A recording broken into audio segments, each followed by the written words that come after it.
Okay, I want to give you a little tour around the outside. There's still, you know, buttoning up details, the porches and stuff, but come on, I'll show you.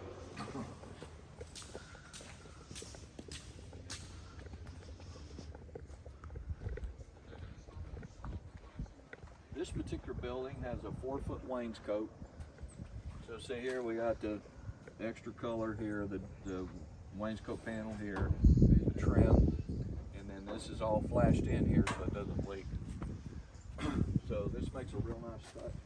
You can also do a brick wainscot. So we could take this same concept, we can bump out this trim right here, this you know, this flashing. You could put a brick, you could put stone. I always kind of recommend, you can do real stone if you want to, but then you have to extend your footings out quite a bit. What we found the simplest thing to do is just to leave this panel off. We ordered the building is with wainscot. We will leave the metal panel off, and then you attach, you know, hardy board, cement board to this, and you just use this, you know, a faux stone, a stick-on stone, man-made stone, works really good, or a man-made brick. Stick right to it. That way it just hangs. You don't have to set it on a footing or anything. So that's my recommendation. But nice fiberglass windows. The only thing I would say about these fiberglass windows is you can kind of tell they're, unlike a vinyl window, you can come in here a little bit, Rachel. Unlike a vinyl window, they're a little bit rough. So I wouldn't say rough, it's just, it's not a totally smooth finish like a piece of metal like this. So that's the only downside really. You can kind of tell where it's fiberglass.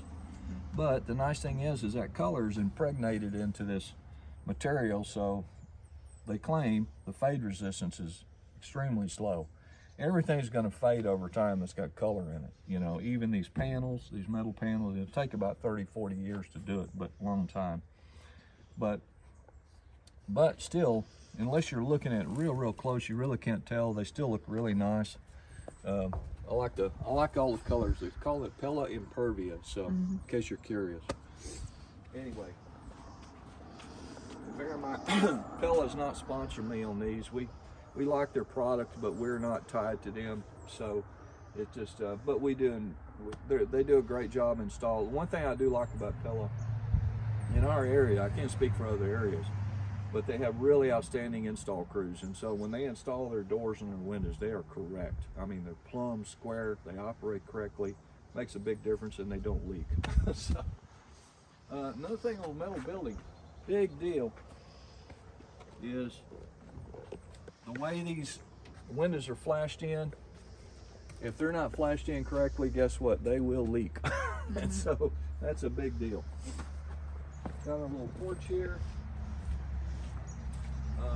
We have a little wood gable that we're going to come off of here with, and it's going to be like a little timber frame.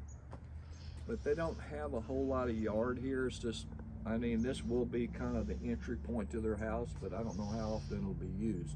But it's going to look really cool. So anyway, yes, we're timber framing this. So what we did is we ordered the metal for the roofing and everything, but our particular client owns a milling company, so they mill, you know, trim and moldings and stuff, so he can buy anything lumber he needs to wholesale. So he's going to buy all the cedar posts and beams and make this himself. So that's for this. Moving on around.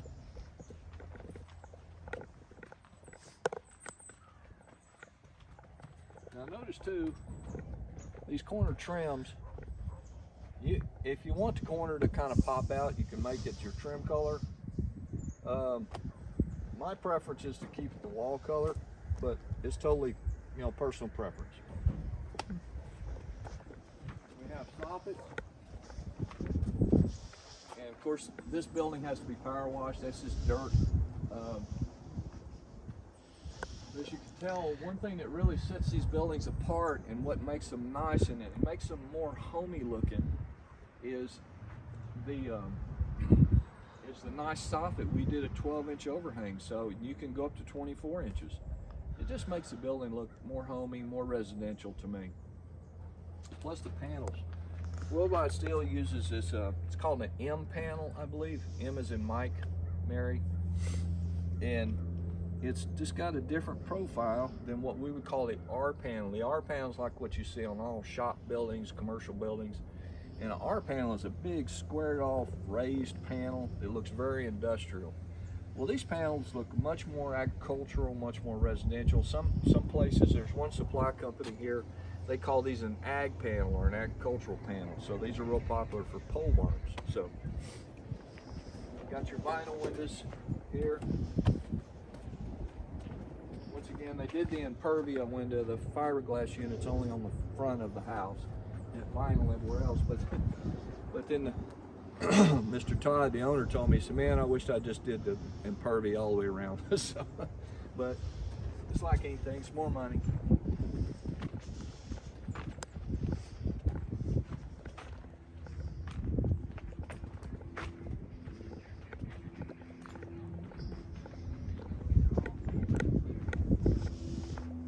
Got our porch here, a little overhang. This porch wraps around here, and this wraps around the front.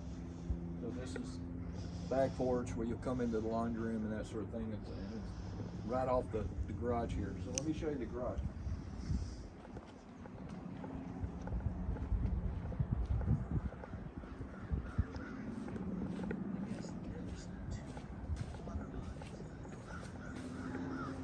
Now this, you don't necessarily need to insulate the roof panels here because it won't sweat. The reason you insulate buildings is not just for insulation, but so it won't sweat from condensation.